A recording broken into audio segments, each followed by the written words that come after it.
बेटे आज हम करेंगे अपनी थ्योरम नंबर 9th। ये क्या कह रही है, if we are having two consecutive member of Ferri sequence of order n, then we have to prove these two results, 1 2 3 results. This is very important theorem क्योंकि इसमें 3 पार्ट्स आपको दिए गए हैं और कंसेक्टिव फ्रैक्शंस दी गई हैं। फर्स्ट पार्ट में हमें ये प्रूव करना है कि न्यूमिनेटर और डिनोमिनेटर्स के समेशन की जीसीडी हमेशा क्या आएगी 1 if these are two consecutive members. और दूसरी कंडीशन है कि डिनोमिनेटर्स का सम जो होएगा वो n से बड़ा बट 2n के बराबर या उससे छोटा होएगा। मीडियंट वैल्यू जो आएगी वो एग्जिस्ट नहीं करेगी। क्यों? क्योंकि ये दोनों कंसेक्टिव फ्रैक्शन है and nothing can be inserted in between them. तो हमने ऑलरेडी ये सारी थ्योरम्स जो हैं वो की हैं पीछे, बस अब इनको थोड़ा सा हम डिफरेंट वे से रिप्रेजेंट करेंगे और प्रूफ करेंगे कि इनकी जीसीडी क्या आ रही है और लिमिट्स क्या आ रही है। ठीक है, तो हमें हमारे पास गिवन टर्म क्या आ रही है, what is given, a b and a dash b dash are consecutive fractions in F n. हमने थ्योरम करी थी कि अगर दो फ्रैक्शंस कंसेक्टिव हैं then what will happen, a dash b minus a b dash is always 1। अब हमें नहीं पता कि जो हमने प्रूफ करना है वो क्या था कि न्यूमिनेटर्स का सम और डिनोमिनेटर्स का सम, इनकी जीसीडी का रिजल्ट क्या आना चाहिए 1।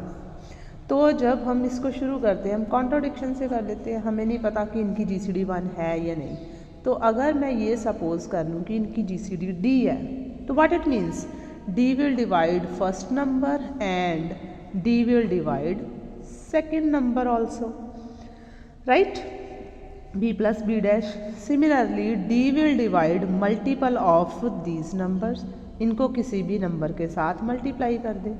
सिमिलरली d डिवाइड करेगा इस नंबर के मल्टीपल्स को भी। ये मैंने a dash b dash opposite इसलिए लिए है ताकि ये जो रिजल्ट हमने यूज़ करा है वो यहाँ पे इम्प्लीमेंट हो पाए, राइट।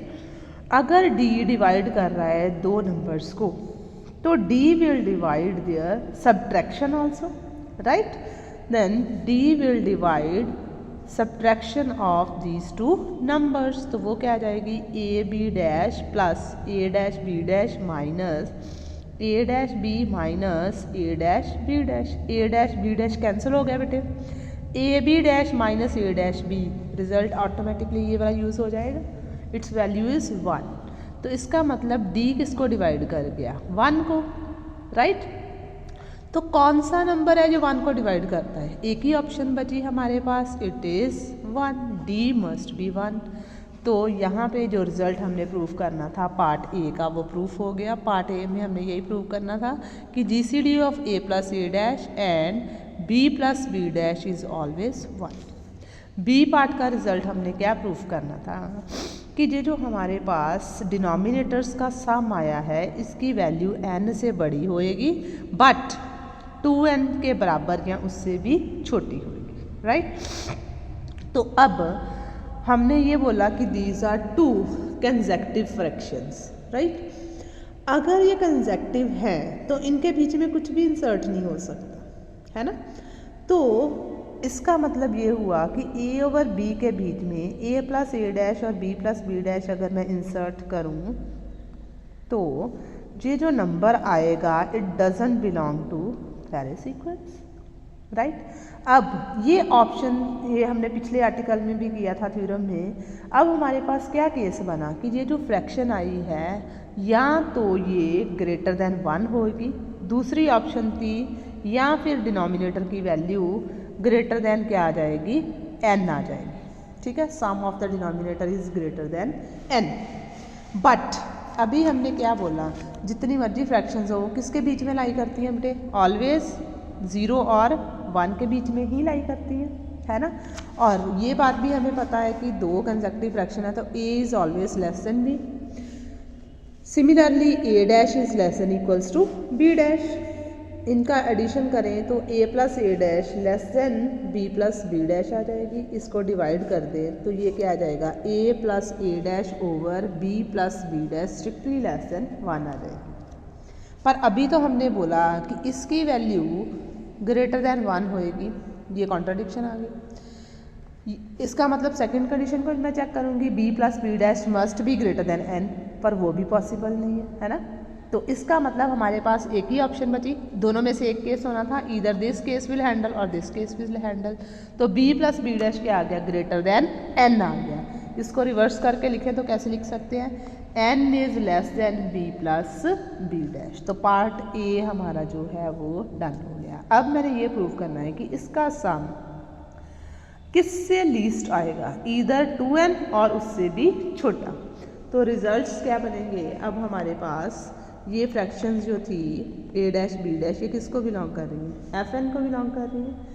यहाँ से हमें पता है कि ये जो डिनोमिनेटर है इनकी वैल्यू हमेशा किससे लेस आएगी, n से। b डैश के लिए भी ये रिजल्ट होल्ड करेगा, दोनों को ऐड करो बेटे, b plus b dash less than equals to क्या आ गया 2n। एक रिजल्ट ये है, दूसरा हमारे पास ये है, दोनों को क्लब करो, हमारी सेकंड प्रॉपर्टी प्रूफ हो गई। यही हम प्रूफ करना चाहते थे। सी पार्ट में मैंने ये प्रूफ करना था कि अगर मेरे पास ये फ्रैक्शन आ गई है तो a plus a dash over b plus b dash does not belongs to the Farey's sequence.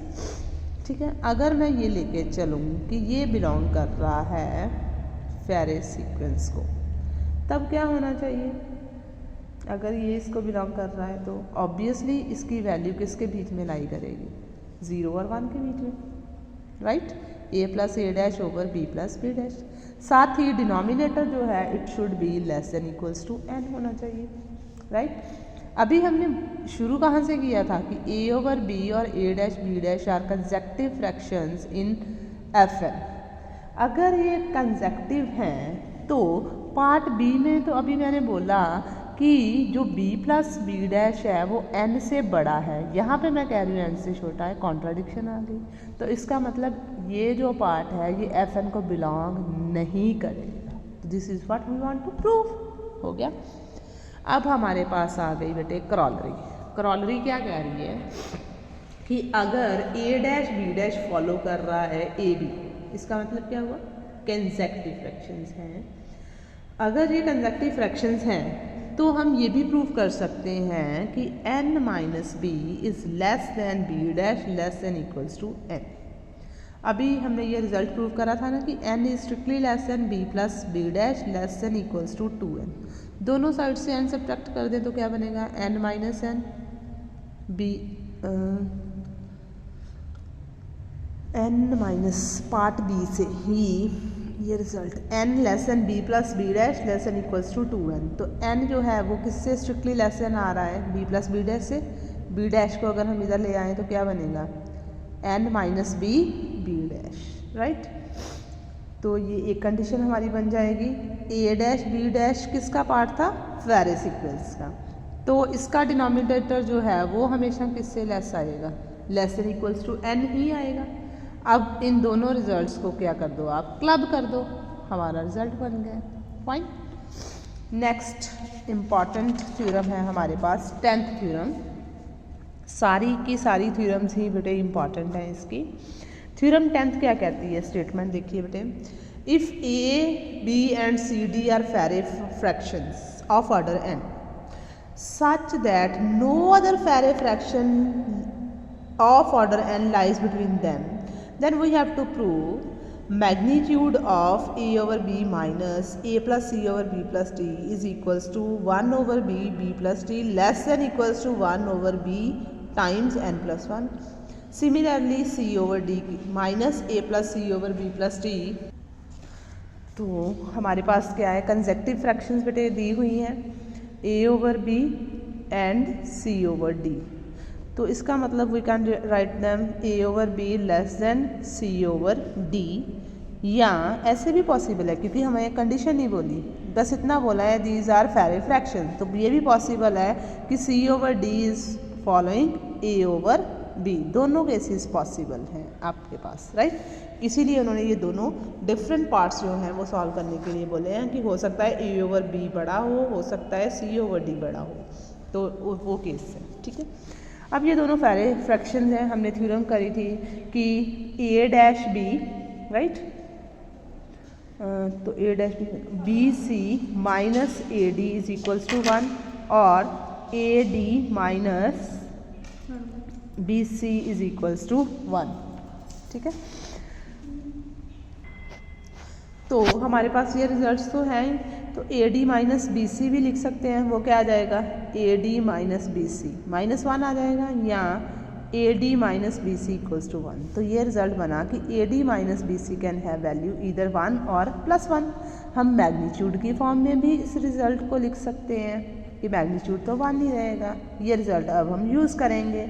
अब जो हमने दो चीज़ें प्रूव करनी थी, पार्ट ए कहता था कि magnitude of A/B minus A+C/B plus D, उसको सॉल्व करो। एलसीएम ले लेंगे, एलसीएम लेंगे तो क्या आ जाएगा, AB plus AD minus AB minus BC/B times B plus D।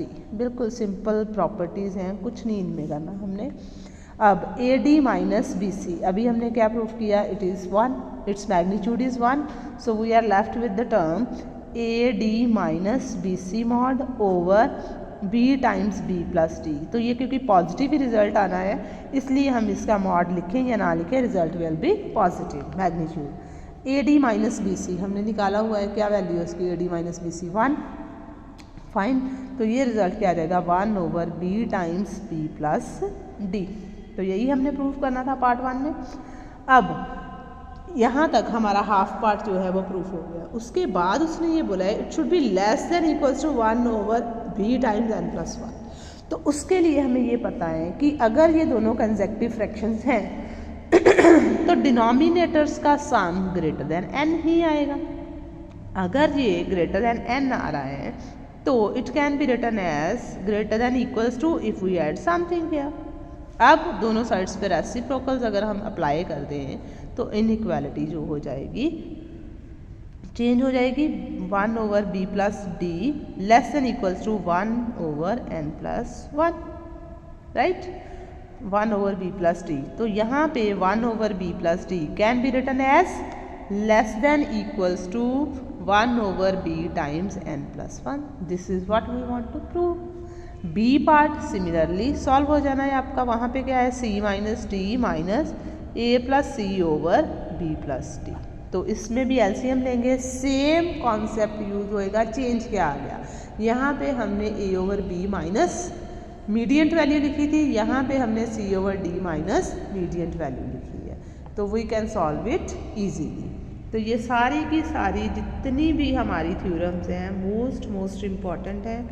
3-4 example इसके ऊपर बेस्ड दी हुई हैं, वो सिंपल है। अगर आपको प्रॉब्लम आएगी तो you just tell me, I will solve that. अब हम इम्पॉर्टेंट थ्योरम्स करते हैं, ठीक है। तो हमारे पास ये डेफिनेशंस है, बिल्कुल सिंपल डेफिनेशन है। व्हाट इज़ अ फेरे dissection of a circle of circumference unity, जिसकी सर्कमफ्रेंस यूनिटी दी गई है, तो हमने उसकी डिसेक्शन जो है वो कंटिन्यूम की फॉर्म में किस तरह से करनी है। अब वो कहता, मान लो O जो है मेरा लोवेस्ट पॉइंट ले लिया सर्कल में, जिसकी सर्कमफ्रेंस 1 यूनिट है। What is circumference, the whole area 2 pi r is given 1। Circumference of the circle is given unit 1। O क्या रिप्रेजेंट करना चाहिए, फ्रैक्शंस, किस तरह से 0/1। Now from O anti clockwise direction में, क्लॉक इस तरह से चलती है बेटे, हमने किस तरह से मूव करना है, एंटी क्लॉकवाइज में। और हमने सारे के सारे जो सीक्वेंस के पॉइंट्स हैं उनके ऊपर हमने क्या कर देने हैं, ड्रॉ। अब सीक्वेंस बनता कैसे है, फ्रैक्शन की फॉर्म में। तो फ्रैक्शन को हमने किस तरह से लिख दिया है, h ओवर k की फॉर्म में। सपोज पहला जो पॉइंट लिया हमने वो क्या ले लिया, h over k। Neighbouring point q ले लिया, mu p dash h dash over k dash. Similarly like all this terms, hk is the term of Faraday sequence, then we cut off length h by k in anti-clockwise direction, measuring along the circumference of the circle. P will represent fraction h over k. Let h over k less than h dash over k dash less than h double dash over k dash consecutive terms sequence की हैं। तो मीडियंट किस तरह से आते हैं हमारे, mu किस तरह से आएगा, न्यूमिनेटर्स का सम डिनोमिनेटर का सम, प्रोवाइडेड कंडीशन। तो कंडीशन हमने क्या ली हुई थी पीछे जितनी भी थी, है ना, कि जो डिनोमिनेटर्स का सम आएगा it should not be greater than n, तभी वो बनेगी फ्रैक्शंस। मीडियंट्स आ गए हमारे। तो आर्क जो Q से Q डैश तक आएगी दैट इज कॉल्ड फेरे arc which is containing the point H dash K dash. Similarly हम और मीडियंट्स फाइंड आउट कर सकते हैं। Circumference of the circle will be divided into फेरे आर्क्स। एवरी फेरे arc containing one and only one term of the फेरे sequence other than 0 is called, the whole process is called Faraday dissection of continuum। Continuity में ही हम circle को cut करते जा रहे हैं, डिसेक्शन करते जा रहे हैं, पर हर दो कंसेक्टिव फ्रैक्शन के बीच में एक मीडियंट आएगा, दो फ्रैक्शन के बीच में एक मीडियंट एग्जिस्ट करेगा। तो ये जो आर्क्स बनती जाएंगी दीज आर कॉल्ड फेरे arcs, right, containing one and only one term of the sequence other than 0. So this whole process is called Faraday dissection of continuum, right? तो इसके ऊपर बेस्ड थ्योरम्स हैं। अब हम उन थ्योरम्स को करेंगे। All theorems are very very important theorems. So let's start. First theorem, if this is a Faraday arc then it will divide Faraday arc containing H over K into two parts। दो parts में ये इसको divide करेगी such that length हर part की less than equals to आएगी 1 over K times n plus 1 and greater than equals to आएगी 1 over K times 2n minus 1 where K lies between 0 and n। what is K? Denominator of the Faraday sequence, है ना। तो K की value किस में लाई करनी चाहिए? 0 और n के बीच में। तो अब ये थ्योरम को अब हम प्रूफ करके देखते हैं किस तरह से प्रूफ होएगी, राइट।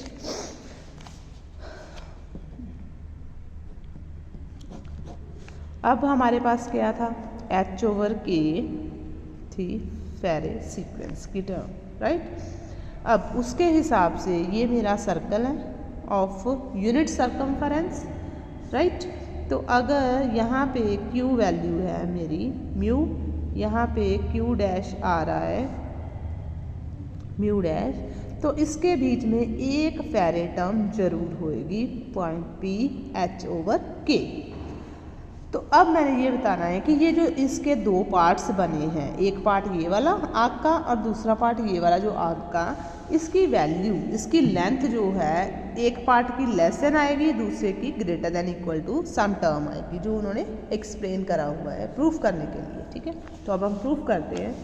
अब प्रीसीडिंग टर्म अगर मैं इसकी लूँ तो किस तरह से लेनी पड़ेगी हमें? H over K की preceding term H dash K dash आ जाएगी और succeeding term H double dash over K double dash आ जाएगी, है ना। क्योंकि इससे पीछे भी एक पॉइंट हो सकता है, इससे आगे भी P पॉइंट आ सकता है। तो वो टर्म्स इस तरह से आएंगी हमारे पास, right. Be consecutive term in the Faraday sequence. Mu किस तरह से आता है बेटे हमारा? Mu is sum of these two terms H dash plus H over K dash plus K, and mu dash will lie in this, mu will lie in these two fractions, mu dash will lie in these two fractions। so what will be mu dash? H plus H double dash over K plus K double dash। अब plot कर दिया हमने, आपको बता दिया है जो arc QP है और किस तरह से आएगी आर्क QP। टोटल आर्क में से अगर मैं सब्ट्रैक्ट कर दूं Q डैश P को तो मेरा रिजल्ट आ जाएगा, यस और नो, है ना। अगर हम टोटल आर्क इस तरह से निकाल दें, QP की लेंथ, O कोई फिक्स्ड पॉइंट लेना था पहले हमने, O टेक OB यानी फिक्स्ड पॉइंट, यहाँ से हमने शुरू किया है सारा प्रोसेस। तो अगर मैं टोटल लेंथ में से OP में से सब्ट्रैक्ट कर देती OQ को तो मेरे पास आर्क PQ आ सकती है। If we take whole length OP arc, subtract कर दें उसमें से OQ, then we get the length of arc PQ, right. तो ये किस तरह से आ जाएगी? OP O से P तक क्या थी हमारी fraction? H over K minus O से लेके Q तक क्या थी हमारे पास? Mu, right. तो म्यू की वैल्यू अब हम रिप्लेस करेंगे। What is mu actually? H dash plus H over K dash plus K. अब इसको हमने सॉल्व कर लेना है, सॉल्व करना सभी को आता है। We will take LCM h k dash plus h k minus h dash k minus h k over k times k dash plus k. तो क्योंकि ये कंसेक्टिव फ्रैक्शन है तो वही rule a dash b minus a b dash is equals to 1, तो उसकी value हम 1 यहाँ पे रिप्लेस कर देंगे। We will left with the terms 1 over k times k dash plus k, right. अब यही पार्ट 1 हमने प्रूफ करना था। इनका डिफरेंस जो है ये लेस देन इक्वल्स टू होना चाहिए। अब हम इसको प्रूफ करेंगे कि ये वैल्यू किससे लेस आनी चाहिए, n+1 से। ये हमने ऑलरेडी प्रूफ करा हुआ है कि के डैश जो है it is always less than equals to n, k is also less than equals to n, right. तो maximum k plus k dash की value less than equals to क्या आ गई, 2n, है ना। K plus k dash less than equals strictly less than n आ जाएगी, n+n 2n minus 1, right. तो अगर मैं इनका रेसिप्रोकल ले लूँ तो मेरे पास रिजल्ट बन जाएगा 1 over 2n minus 1 greater than equals to k plus reciprocal of 1 over k plus k dash, right. तो अब हमारे पास जो रिजल्ट आ गया उनको हम यूज़ करेंगे कि 1 over k times k dash plus k is greater than equals to 1 over k times 2n minus 1, right. तो आर्क जो क्यू पी की वैल्यू आई है it is greater than equals to 1 over k times 2n minus 1। Similarly हम दूसरी length भी निकाल सकते हैं, पी क्यू डैश आर्क की value it will be greater than equals to 1 over k times 2n minus 1। अब ये सारा प्रोसेस अभी हमने किया था उस सेकंड पार्ट के लिए, है ना। तो अभी फर्स्ट पार्ट हमारा प्रूफ होने वाला है, उसके लिए हम देखते हैं कि क्या करना है। पार्ट 1 के लिए हमें ये भी पता है कि अगर 2 कंसेक्टिव फ्रैक्शंस हमारे पास दी गई हैं तो उनके डिनोमिनेटर्स का सम हमेशा किससे बड़ा आएगा, n से, राइट। तो अगर इक्वालिटी का साइन लाना हो तो greater than equals to n+1 आ जाएगा। अब हम क्या करेंगे, इसका रेसिप्रोकल ले लेंगे तो inequality will change, less than equals to 1 over n+1 आ जाएगी, ठीक है जी। तो अब हमने वैल्यूज पुट कर देनी है, हमारा रिजल्ट आ जाएगा, फाइन।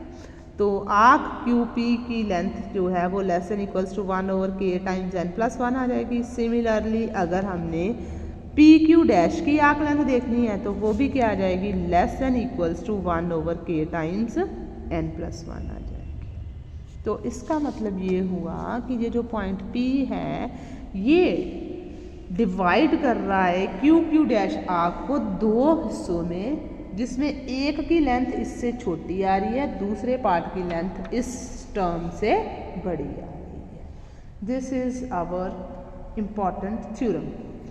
अभी एक कंडीशन हमारी थी, है ना, दोनों कंडीशंस हमने प्रूफ कर दी हैं, तो ध्यान से इसको हमने करना है। कोई अगर प्रॉब्लम आपको फिर भी लगती है तो यू जस्ट टेल मी, ठीक है। मोस्ट इम्पॉर्टेंट थ्योरम है बेटा ये हमारी। उसके बाद हमारे पास इम्पॉर्टेंट थ्योरम आ गई है second, it is about approximation theorem, right? What is approximation theorem? If n is a positive integer,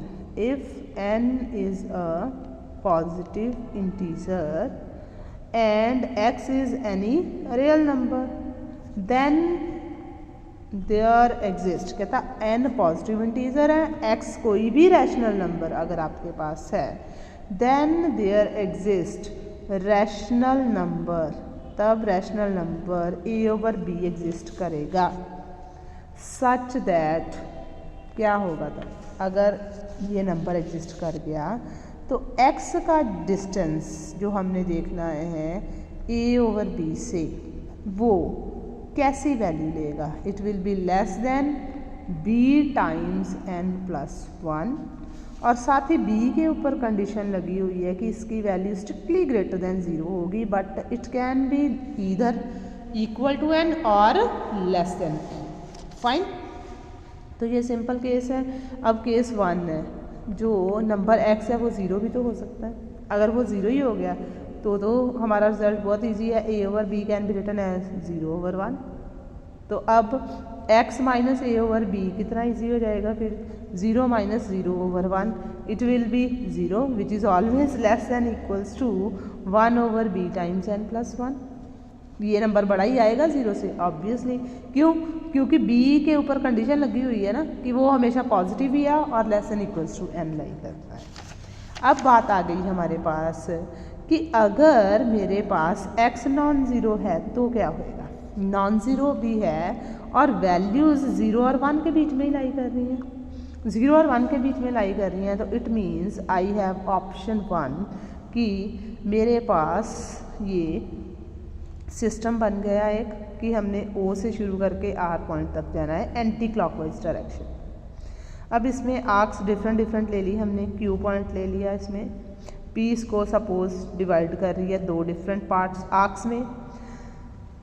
second option पे ऊपर हम बाद में जाएंगे, फर्स्ट ऑप्शन तो हमारे पास ये है कि अगर x बिलोंग कर रहा है इंटरवल 0 और 1 के बीच में, तो x के पॉइंट्स हम इस तरह से सरकमफ्रेंस यूनिट सर्कमफ्रेंस के ऊपर हम ले लेंगे। तो हमारे पास जो क्यू आर आर्क है वो फेरे आर्क बनेगी, कौन सा पॉइंट कंटेन कर रही है, एस का। अब ए ओवर बी कोई भी टर्म हम लेंगे सीक्वेंस में तो उसको प्लॉट करेंगे ना हम लोग, तो P हमने S से बिलो पॉइंट ले लिया है एंड P इज़ अबव और ऑन S ऑल्सो। ये आपकी अपनी चॉइस है, इससे कोई फ़र्क नहीं पड़ेगा, ये आपकी अपनी चॉइस है। 2 डायग्राम बना सकते हो आप लोग। पार्ट 1 है कि P S से बिलो भी हो सकता है और P अबव S भी हो सकता है, डजेंट मैटर, ये आपकी अपनी चॉइस है, किसी भी तरह से आप P पॉइंट जो है उसको चूज़ कर सकते हो, ठीक है जी। अब सारी आर्क लेंथ हमारी जो निकलेगी वो आ जाएंगी, ठीक है। तो फिगर 1 के अकॉर्डिंगली हमारे पास क्या आ रहा है, फिगर 1 में जो आर्क लेंथ है पी एस की वो किससे छोटी आएगी, ऑब्वियसली पी आर से, है ना। अगर मैं सेकंड डायग्राम में देखूं तो पी एस आर्क जो है वो less than equals to P Q arc length आ जाएगी। बट पी आर हो या पी क्यू हो, पार्ट किसके हैं, फेरे आर्क के ही पार्ट है ना, ठीक है। तो ए बी को तो हर हाल में उन्होंने कंटेन करना ही करना है, ठीक। तो पी आर लेंथ जो है वो लेस देन इक्वल्स टू क्या आएगी, ऊपर अभी हमने प्रूव किया k टाइम्स n प्लस 1, अगर डिनोमिनेटर b है तो क्या आ जाएगा फिर b times n plus 1। Similarly दोनों केसेस में ये चीज़ जो है होल्ड करेगी। फिर हमने इन दोनों वैल्यूज़ को क्या कर देना है, सब्ट्रैक्ट, कौन सी 2 वैल्यूज़ को, o से लेके s तक माइनस o से लेके p तक करो, क्या बनेगा, OS में से OP माइनस किया तो क्या बचा, SP, है ना। सिमिलरली इसकी लेंथ किससे छोटी आएगी, 1 over b times n plus 1 से, राइट। तो ये क्या था, OS x था, what is OP, a over b, इसकी वैल्यू किससे छोटी आएगी, 1 over b times n plus 1। Same चीज़ उस अगर मैं सेकेंड डायग्राम में करूं तो उस केस में मुझे क्या लिखना पड़ेगा, OP minus OS less than equals to, तो सेम ही रहेगा 1 ओवर b। तो मैक्सिमम इन दोनों में से जो वैल्यू आएगी उसको हम राइट डाउन कर देंगे। थर्ड केस क्या आ गया, ये था 0 और 1 के बीच में, थर्ड केस क्या आ जाएगा, अगर x 1 ही हो जाता है तो क्या होगा, फिर तो और भी ईजी हो गया। अगर x 1 ही हो गया तो a over b can be written as 1 over n, तो difference x minus a over b, 1 minus 1 it will be 0, again this condition hold. Fourth case भी हमारे पास एग्जिस्ट कर रहा है, तो फोर्थ केस क्या है हमारे पास, केस 4, कि अगर x is different from this interval तब क्या होएगा, तो इसका मतलब क्या होएगा, x का कुछ पार्ट इसमें लाई करेगा, कुछ नहीं करेगा। This is our integer part of the x and this is fractional part which always lies between 0 but strictly less than 1, right. तो उस केस में मेरे पास एक नया रैशनल नंबर आ जाएगा, से a dash b belongings to fn। तब क्या होगा, ये जो आपकी फ्रैक्शन आई है इसकी सब्ट्रैक्शन, इसका difference from a dash b must be less than equals to 1/b times n plus 1, where b is positive but strictly less than n, right?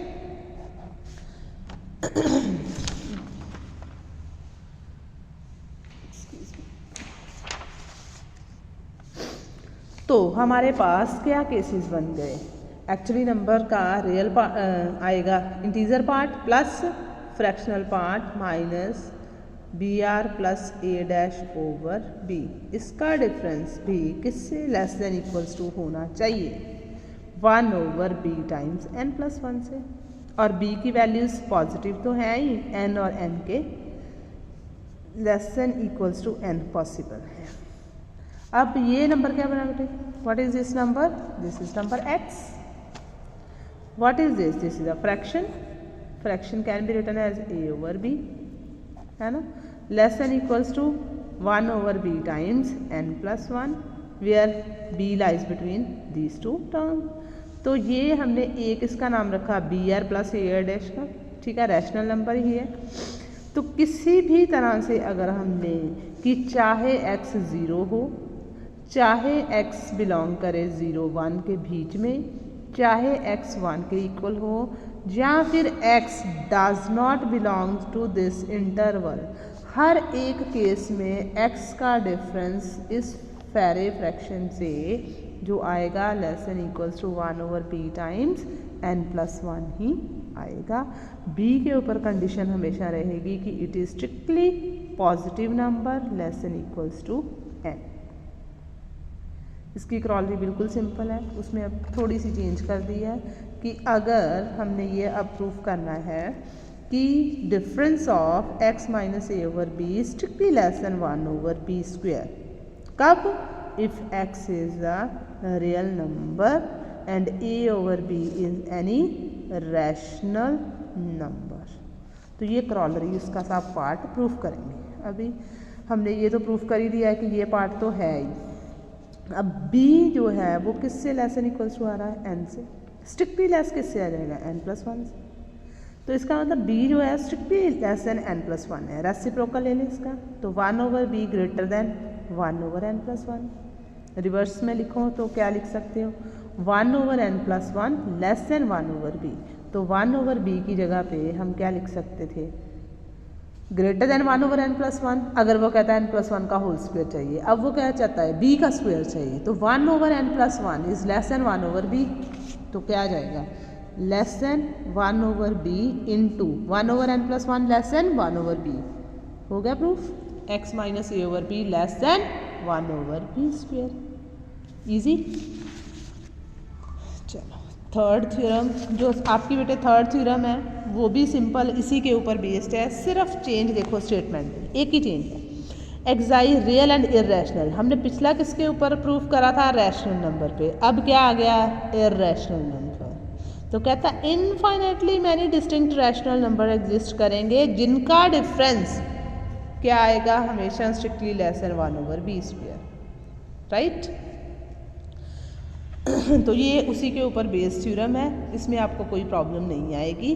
थोड़े बहुत जो चेंजेस हैं वो आप इजीली समझ सकते हो। नेक्स्ट मोस्ट इम्पॉर्टेंट थ्योरम है हमारी, मैक्सिमम टाइम्स पेपर में रिपीट हुई है, Hurwitz theorem.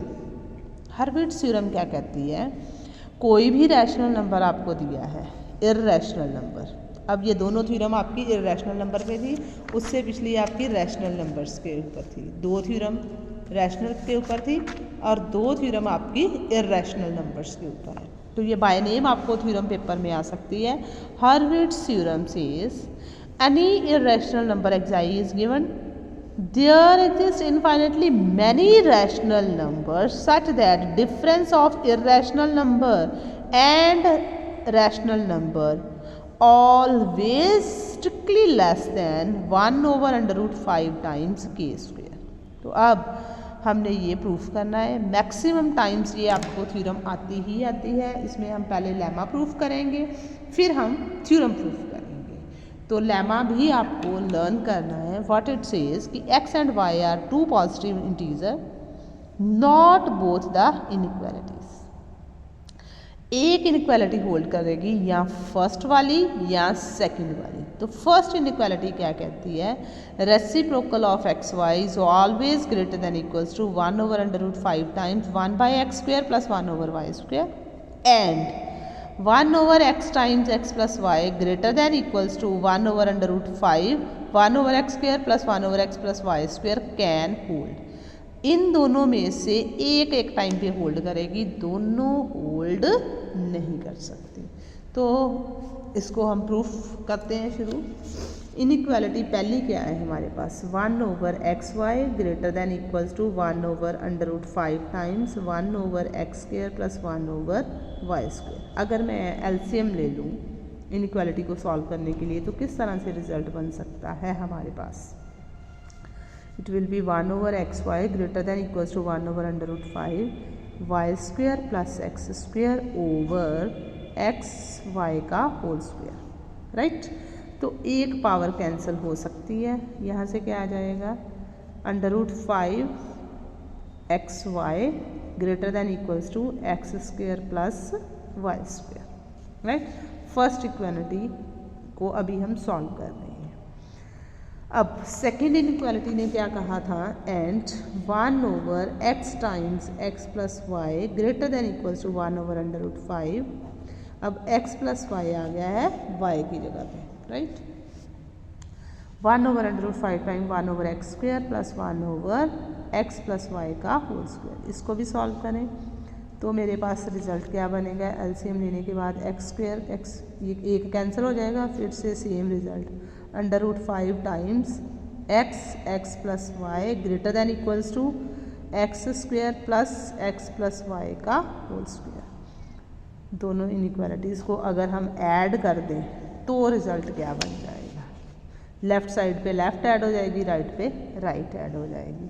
What we will got, we get √5 times x² plus 2xy greater than equals to 3x² plus 2xy plus 2y², right. सारी terms एक ही side पे ले जाएं तो क्या बनेगा, सारी टर्म्स √5 x² इधर भी है, xy वाली टर्म उधर भी है, कॉफिशिएंट डिफरेंट है, एक ही साइड पे टर्म्स ले जाएं तो ये आ जाएगा 2y² minus 2 √5 times 1 xy plus 3 minus √5 x² less than equals to 0। अगर हम 2 के साथ मल्टीप्लाई कर दें थ्रू आउट तो कोई फ़र्क पड़ेगा, इजीली सॉल्व हो जाएगा और कोई फ़र्क नहीं पड़ेगा।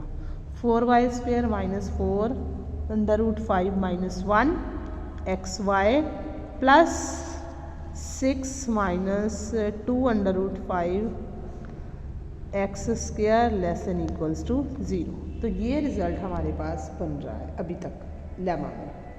हमारा पर्पस क्या था, हमने ये प्रूफ करना था कि एक टाइम पे एक ही प्रॉपर्टी होल्ड कर सकती है, दोनों होल्ड नहीं करेंगे। अब ये मेरा परफेक्ट स्क्वायर बनना शुरू हो गया है ना। a का square what is a 2y, b की जगह पे क्या आ रहा है √5 माइनस 1 टाइम्स x, इसका होल स्क्वायर। खोलो जरा a² plus b² minus 2ab, right. तो अब जब आप इसको ओपन करके देख रहे हो तो कभी भी परफेक्ट स्क्वायर नेगेटिव हो सकता है बेटे, नहीं हो सकता। परफेक्ट स्क्वायर हमेशा ही पॉजिटिव वैल्यू देता है, किसी भी नंबर का स्क्वायर कभी नेगेटिव नहीं होएगा, पॉजिटिव ही आएगा। तो ये कॉन्ट्राडिक्शन आई क्यों, क्योंकि हमने दोनों इनइक्वालिटीज़ को इकट्ठे लेके प्लस कर दिया, जबकि एक टाइम पे या फर्स्ट प्रॉपर्टी होल्ड करेगी या सेकंड इनइक्वालिटी होल्ड करेगी। तो this was our lemmas proof. तो अभी हमने मेन थ्योरम का प्रूफ करना है, वो बिल्कुल सिंपल प्रूफ है। तो लेट्स स्टार्ट। थ्योरम का प्रूफ क्या कहता है कि दो फ्रैक्शंस ले लेते हैं हम कंसेक्टिव, राइट। तो क्या आएंगी दो कंसेक्टिव फ्रैक्शंस, a/p और सपोज c/d आ रही हैं in Farey sequence of order n, right. अब इनके बीच में मैंने एक नंबर इंसर्ट कर दिया है, suppose it is xi, right. अब हमने प्रूफ ये करना है कि कम से कम एक फ्रैक्शन जो है वो इस इनइक्वालिटी को क्या करनी चाहिए, satisfy. It should be less then √5 times k square. ये हमने प्रूफ करना है। इसके बीच में जो भी फ्रैक्शन एग्जिस्ट कर रही है, तो कौन कौन सी ऑप्शंस है, एक फ्रैक्शन ये होगी, दूसरी ये होगी। मीडियंट वैल्यू कैसी होती है, मीडियंट हम कैसे निकालते थे बेटे, न्यूमिनेटर्स का सम, डिनोमिनेटर्स का सम। तो 3 फ्रैक्शंस होगी मेरे पास, a/b, c/d and median fraction. इन तीनों में से कोई भी एक फ्रैक्शन इस प्रॉपर्टी को क्या करेगी, सेटिस्फाई करेगी।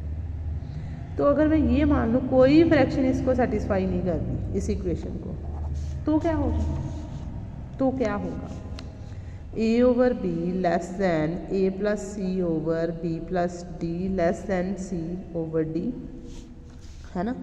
दूसरी ऑप्शन ये भी तो हो सकती है कि a/b less than xi less than c/d। Different है, डिफरेंट फ्रैक्शन है, this fraction is different from xi। तो अभी xi जो है वो लेस देन आ रही है a + c और b + d से भी। क्यों, क्योंकि ये भी फ्रैक्शन c/d से छोटी है, xi भी c/d से छोटी है, तो इन दोनों में भी तो कोई रिलेशन होएगा ही। तो मुझे नहीं पता कि क्या ये भी पॉसिबल है xi a + c/d से छोटी हो, या xi ग्रेटर देन आ जाए a + c/b + d से। It's quite possible. पहला केस अगर हम हैंडल करें तो हमने क्या बोला था कि इन तीनों में से कोई भी फ्रैक्शन इस प्रॉपर्टी को सेटिस्फाई नहीं कर रहे, है ना, नहीं कर रहे। तो इसका मतलब इनका डिफरेंस लेस होने की बजाय क्या हो गया है, ग्रेटर हो गया है, यही मतलब हुआ। तो इसका मतलब xi - a/b ग्रेटर देन क्या आ गया, 1/√5 times k square. Yes, similarly c/d - xi b greater than क्या आ गया, 1/√5 टाइम्स d स्क्वायर, क्योंकि जो यहाँ पे डिनोमिनेटर है वही डिनोमिनेटर का स्क्वायर लेना है। यहाँ पे d है तो यहाँ पे भी क्या आ जाएगा, d स्क्वायर। तीसरी a + c/b + d बड़ा है minus xi greater than equal to आएगा 1/√5 टाइम्स डिनोमिनेटर का होल स्क्वायर, b + d का होल स्क्वायर। अब अगर हम इन सारी इनइक्वालिटीज़ को ऐड करते हैं, व्हाट वी विल गेट, सभी को ऐड करेंगे तो xi पॉजिटिव नेगेटिव कैंसिल हो जाएगा। सॉल्व करेंगे इन सभी को ऐड करके 2 लेके, ठीक है। तो मेरे पास रिजल्ट क्या बनेगा, अगर मैं पहली और दूसरी को लूँ, फिर दूसरी और तीसरी को लूँ, तो it will be like c/d minus a/b। If I add these two, first it will be greater than equals to 1/√5 times, common ले लें 1/b² प्लस 1/d स्क्वायर। अगर हम इन दोनों को ऐड करें तो हमारे पास रिजल्ट क्या बनेगा, a + c/b + d xi c/d minus xi। तो इनको सब्ट्रैक्ट करना चाहिए हमें, ऐड नहीं, वी विल सब्ट्रैक्ट दिस, तभी वो xi कैंसिल होएगा, अदरवाइज तो 2 टाइम्स xi बन जाना था। Minus c/d greater than 1/√5 times 1/d square plus 1/b + d का होल स्क्वायर। तो अभी आपको ये पता चल रहा है, ये लेमा हमने यूज़ किया था। इन दोनों में से कोई एक कंडीशन नहीं होल्ड करना है, दोनों नहीं करेंगी, है ना। तो ये तो लेमा को ही कॉन्ट्राडिक्ट कर दिया। तो इसका मतलब क्या हुआ, कम से कम कोई एक फ्रैक्शन जो होएगी h/k को रिप्लेस करेगी, चाहे वो a/b हो या c/d हो या उनकी median value a + c/b + d हो। तो ये हमने अभी फर्स्ट पार्ट किया था। सिमिलरली सेकंड पार्ट भी आप सॉल्व कर सकते हो इजीली, इजी है ये, इसमें कोई बहुत डिफ़िकल्ट काम नहीं है बेटे, ठीक है। अब लास्ट थ्योरम है कि जो कांस्टेंट √5 लिया हमने हर्विट्ज़ थ्योरम में, यही बेस्ट पॉसिबल है। अगर मैं √5 की जगह पे इससे बड़ी वैल्यू रिप्लेस करती हूँ तब ये थ्योरम जो है वो होल्ड नहीं करेगी। This theorem holds only for the value √5 not more than value this. तो ये भी थ्योरम इजी है, आप लोग करके देखना। अगर आपको कोई भी प्रॉब्लम आती है you just tell me. Thank you so much.